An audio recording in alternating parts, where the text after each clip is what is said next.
Hits for the pound. Yeah, this is how we do it in the Central Coast, man. We got 40 ounces, Old English, rag tops, 6'4" Impalas, and bikini girls, man. This is how we do it on the West Coast. San Diego, San Francisco, Los Angeles. But don't forget about the Central Cali, man. Please don't forget about the Central Cali. Yeah, get 'em. It's another sunny day in the state of California. Low rider palm trees and G's that put it on ya. This ain't a negative, we speaking ebonics. Rank talk, candy paint on D's with hydraulics. Baseball hat with the sticker on the brim. Don't let the sun blind your sight, cause things can get grim. But I'm not here to talk about banana clips and guns. We're going back to Cali and we're gonna have some fun. A West Coast domination. Welcome back to Two-Face Entertainment Podcast. I am your host, Fred Segura, out here in Monterey County, also known to the world as the Salad Bowl, also known as the Salinas Valley. To the people in LA, we are north. To the people in San Francisco, we are south, right smack in the middle, best of both worlds. Don't forget about the Central Cali. Anyway, guys, today we're talking about Eric Wright, also known to the world as Eazy-E of NWA. Most of you guys already know. I know you guys seen the movie Straight Outta Compton, so on and so forth. Anyway, guys, those of you who haven't seen it, hey, go out and watch it. I mean, I don't think I could give you a spoiler. Anyways, if you haven't watched it, you're late to this party. Anyhow, the thing about this, guys, everybody knows Eazy was a real gangster out of the whole bunch. He was an entrepreneur, just dealing drugs and so on and so forth, put his money into a record label. It took off for him, right? The film Straight Outta Compton, I quote Jim Morrison said something to the effect of, was your life ever that important that it was something about good enough to base a movie on, or some to that effect. I'm butchering the crap out of it, but that's what he said. And it's funny when you think about it, because, yeah, his life was that big for them to make a movie on. For those of you who have followed me for a long time now, from the music stuff and so on and so forth, my first mixtape was titled Straight from the Underground, right? That title was taken from the album Straight Outta Compton, on the second bar from F the Police with Ice Cube, F the Police coming straight from the underground. That's how that title came about on that mixtape. Anyhow, that also, it just started a slew of things, and other albums and videos and so on and so forth. Unfortunately, Eazy-E passed away from complications from AIDS, which also brings up a conspiracy to say, well, you know what, his kids didn't have it, his baby mama didn't have it, nobody he was messing with had it, that kind of stuff, right? We all know that story. So, in late 1994, I believe it was 4 other friends and myself, we went to Los Angeles to the Los Angeles Super Show, car show, where they had all the lowriders and so on and so forth, right? Late 1994. And so we walk in the building, and we see a crowd of people, like, just massive, right? And we're like, okay, what the heck? Like, and then I'm only going to give you guys my perspective. I can't speak for my other buddies that were with me. You know what I mean? This is my perspective of how I remember it, how I saw it. So automatically I start thinking, well, shoot, it must be the lowrider car of the year. Something's here, you know what I mean? There's a crowd of people. It's drawing the crowd. So I start making my way through the crowd. So my buddies, they just, they're following me along. They're following along right behind me. So I'm breaking through the crowd, trying to work my way to the middle. But I noticed as I got more closer to the middle, or to the, to the center of the big old crowd, at first I thought, like I said, I thought it was the lowrider car of the year, some kind of a spectacular vehicle or new breakout vehicle that came out, But I saw the circle getting smaller, and I was like, well, it's not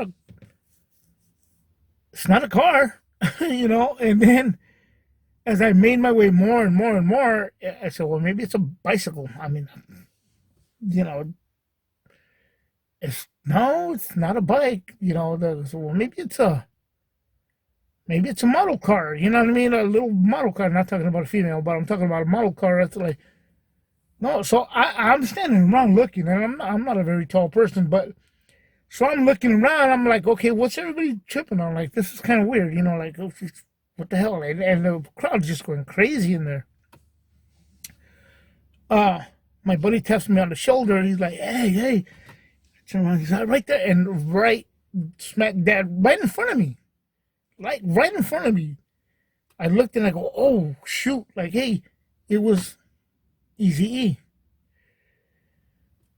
And I'm like, oh man, like hey, what's up? You know what I mean? Like I shook his hand and I remember thinking, man, like he's a small guy. It was surreal to me because I believe, if I'm not mistaken, it was like one of the first celebrities I ever got to meet. A legendary celebrity looking back in retrospect. And I was like, wow, like, and as I shook his hand and looked at him, and I was thinking,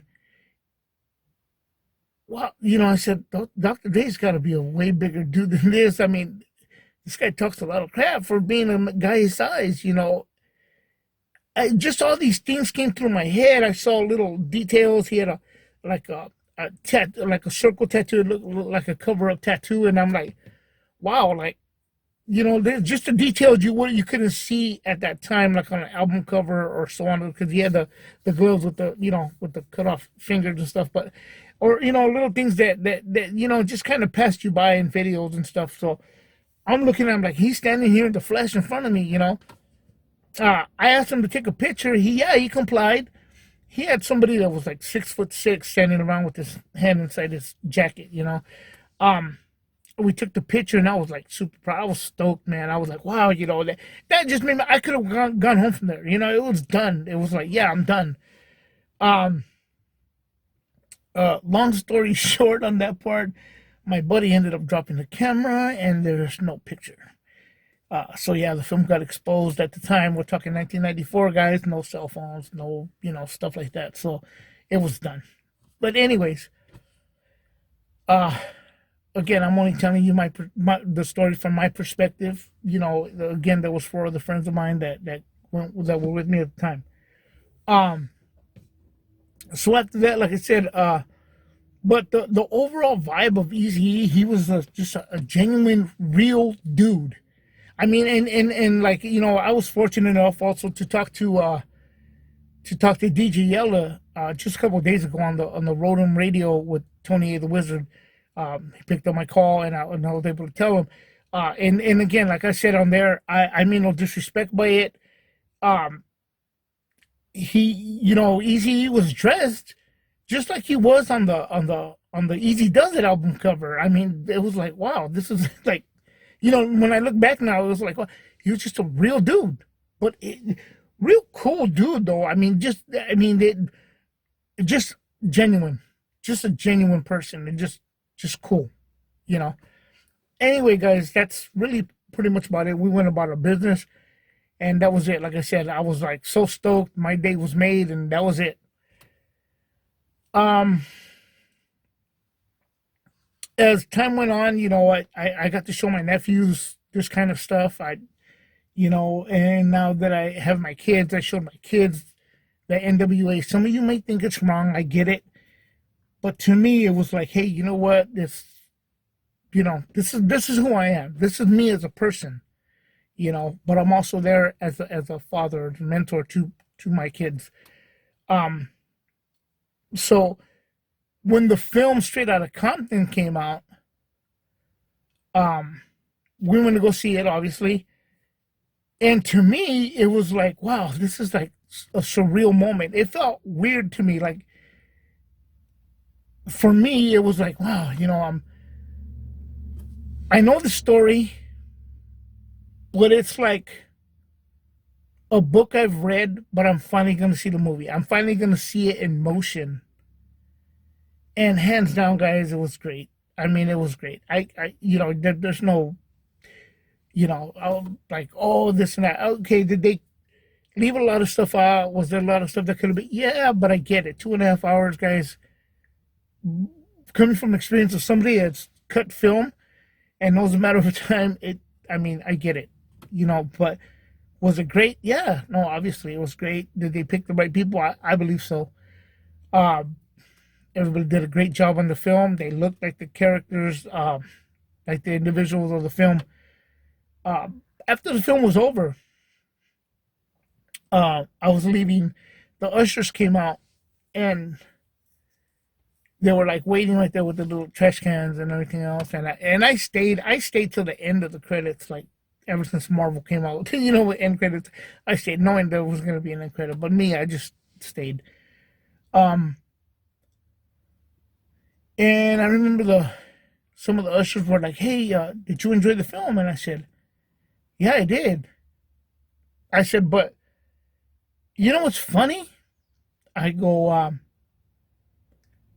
actually met Eazy-E," and they were like, "What? Like for real?" So I said, "Yeah." If they believe me, fine. If they don't, that's fine too. It doesn't matter. My word is my word. Um, and then it kind of hit me at that moment. I was like, man, wow, I shook the hand of a legend. Like he was that great. They made a movie on him. So to me, that meant, what I mean, that still means a lot. And it was kind of a surreal moment. You know what I mean? Because you're like sitting there going, and I started kind of taking it in. I was like, well, because obviously we all know he passed away from AIDS complication, and it could open up a whole other can of worms about conspiracies. I get it, but to me, it was about like, wow, in the film, like this is when right after a little bit, maybe a few months after I met him, you know, and it kind of hit home a little bit. I'm not saying I got emotional, but I'm saying it kind of hit home a little bit. Like, wow, this is a trip. Like it was just weird. Like I said, it was one of the first. I think if not, it was the first celebrity I had ever met. So I was still kind of like whoa, like kind of in shock, if you will, or starstruck, for a better word for that.